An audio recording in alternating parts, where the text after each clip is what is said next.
سوالات ہیں، گائے کی کتنی قربانی، اونٹ کی کتنی قربانی؟ یار بس کرو، اللہ تعالیٰ جزاک۔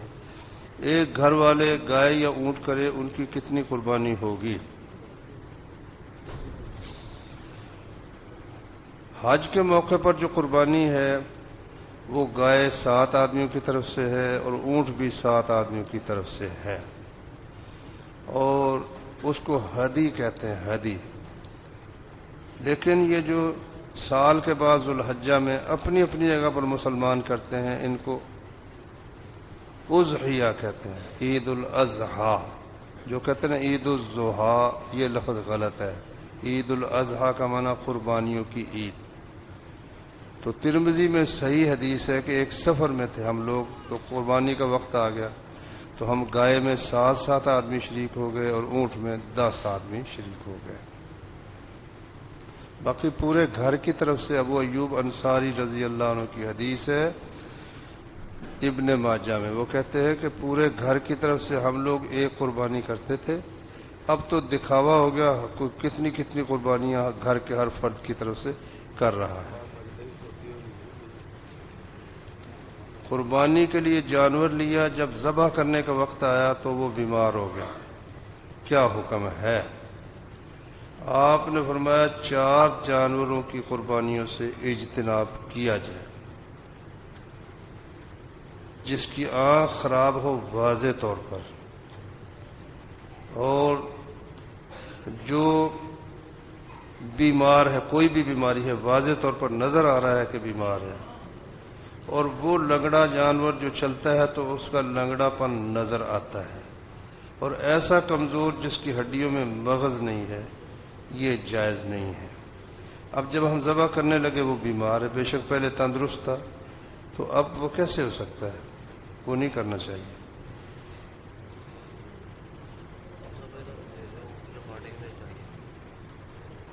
سارا جمعہ پڑا ہے۔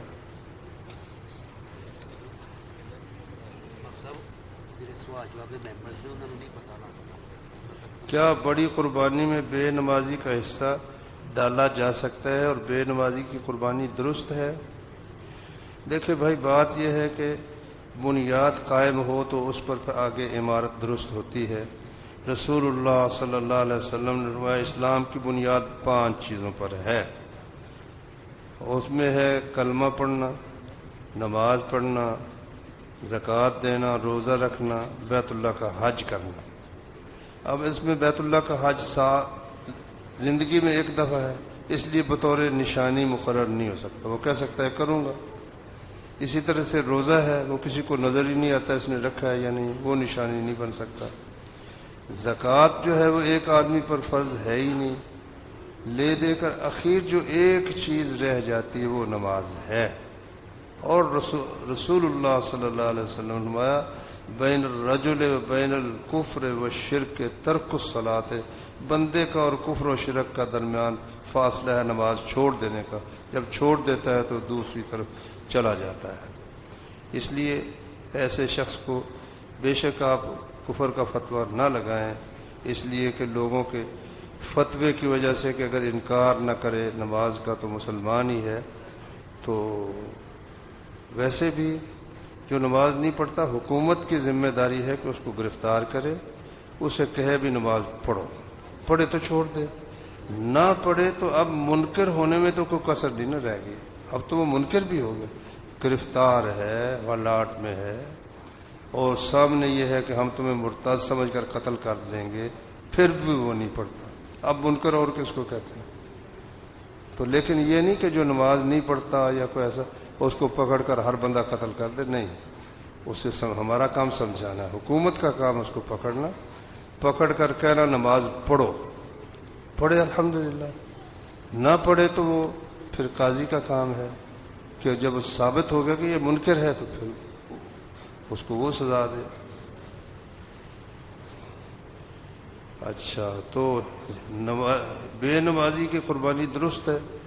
تو میں یہی عرض کر رہا تھا کہ وہ کیسے درست ہو سکتی ہے؟ جس کی بنیاد ہی نہیں، نماز ہی نہیں پڑھتا، تو آگے اس کے کیا اس پر عمارت قائم ہوگی؟ اس لیے بڑی قربانی میں بے نمازوں کو شامل نہیں کرنا چاہیے، اگر کوئی بے نماز لوگ کر رہے ہیں آپ ان میں مت شامل ہوں. اگر اس کے بغیر آپ قربانی نہیں کر سکتے تو نہ کریں، کوئی حرج کی بات نہیں ہے. اونٹ اور گائے کی قربانی کے کتنے کتنے حصے ہوتے ہیں؟ ہو گیا نا یہ تو. اسلام میں کرپشن کی سزا کیا ہے؟ کرپشن کا لفظ تو بڑا لمبا چوڑا ہے نا. جس قسم کی کرپشن ہے وہ وقت کا جو حاکم ہے نا وہ فیصلہ کرے گا. وہ فیصلہ کرے گا اس کو کیا سزا دینی ہے، باقی اس کے لیے مقرر تو کوئی نہیں نا. زبردستی نماز پڑھوانا لا اکراہ فی الدین کے خلاف نہیں. ہاں یہ بات اچھی طرح سمجھ لینی چاہیے.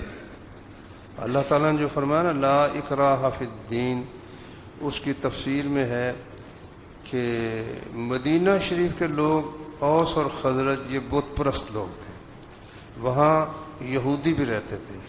یہ لوگ ان یہودیوں کو اچھا سمجھتے تھے کہ ان کے پاس کتاب ہے. یہ اگر کسی کا بچہ زندہ نہ رہتا تو وہ منت مان لیتا کہ زندہ رہا تو میں اس کو یہودیوں کے سپرد کر دوں گا. اب وہ لڑکے یہودی ہو چکے تھے. یہ دونوں قبیلے جب رسول اللہ صلی اللہ علیہ وسلم کی تشریف آوری پر مسلمان ہو گئے تو انہوں نے کہا کہ ہم تو اپنے بیٹوں کو یہودی نہیں رہنے دیتے، ہم تو مسلمان بنائیں گے. اللہ نے فرمایا زبردستی کسی کو مسلمان بنانا جائز نہیں. زبردستی سمجھ آتی ہے تو مسلمان بنے، نہیں آتی تو نہ بنے. لیکن مسلمان بننے کے بعد اب وہ نماز نہ پڑھے. اس کی مثال آپ یوں سمجھیں، فوج میں بھرتی ہونا ضروری نہیں ہے، کوئی نہیں ہوتا نہ ہو. بھرتی ہونے کے بعد اب جناب علی حاضری نہ دے تو پھر کیا خیال ہے؟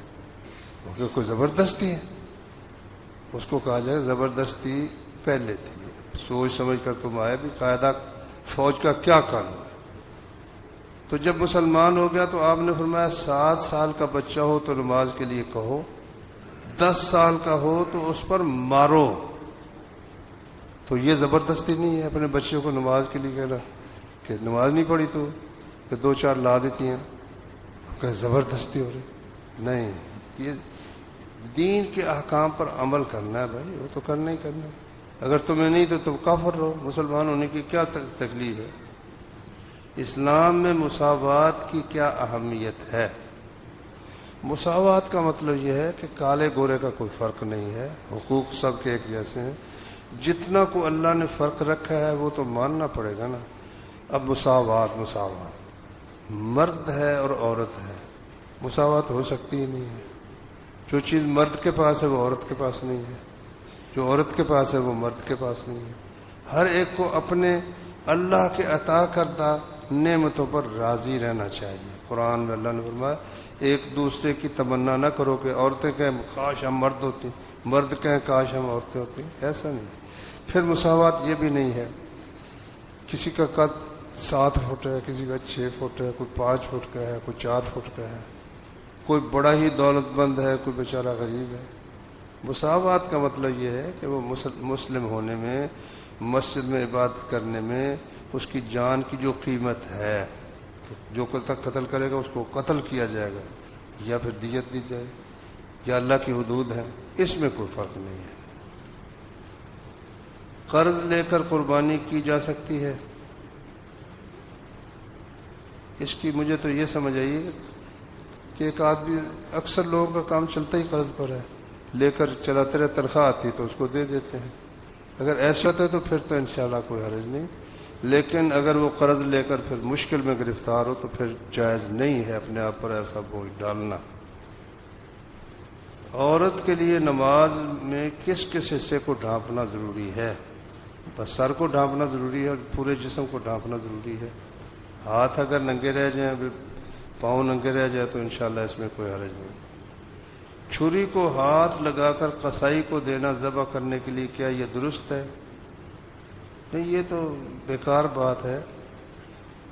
اگر وہ قصائی کر دے ذبح چھری کو ہاتھ لگانے کے بغیر تو کوئی حرج نہیں.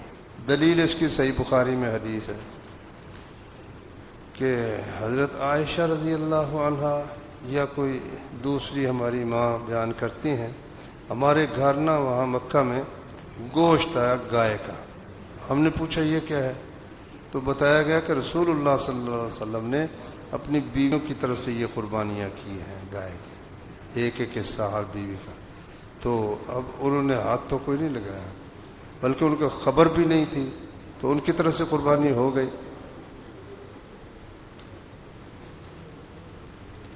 قربانی میں عقیقہ کر سکتے ہیں، مطلب بڑا جانور ہو، یہی مطلب ہے نا. حضرت عائشہ رضی اللہ عنہ سے پوچھا گیا کہ ہم عقیقے میں اونٹ قربان کر لیں؟ انہوں نے کہا نہیں، یہ سنت کے خلاف ہے.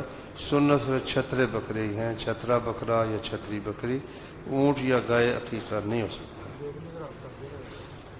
بڑی قربانی کے 7 حصے ہوتے ہیں. کوئی شخص اکیلا بڑی قربانی کرتا ہے تو اس کو 7 قربانیوں کا ثواب ہوگا، انشاءاللہ ہوگا.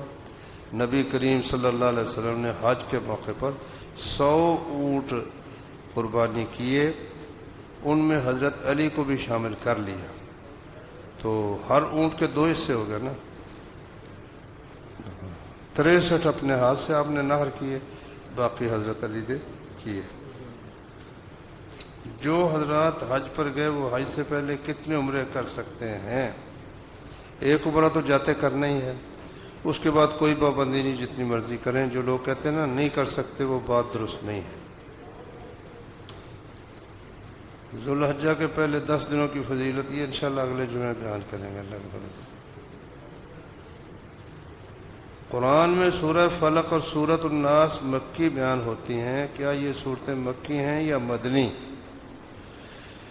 یہ مسئلہ آپ اچھی طرح سمجھ لیں. بعض اوقات ایک صورت مکہ میں نازل ہوتی ہے، مدینہ میں کوئی ایسی صورت پیش آ جاتی ہے جس کے مطابق اس صورت میں حکم ہوتا ہے جو مکہ میں نازل ہو چکی تھی، تو جبریل علیہ السلام پھر دوبارہ وہ رسول اللہ صلی اللہ علیہ وسلم کو بیان کر دیتے ہیں کہ اس موقع پر بھی یہی صورت منطبق ہوتی ہے.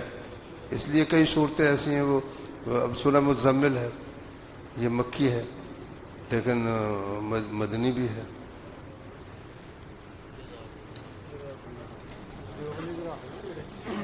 جو بندی کراتا ہوں میرا بڑی قربانی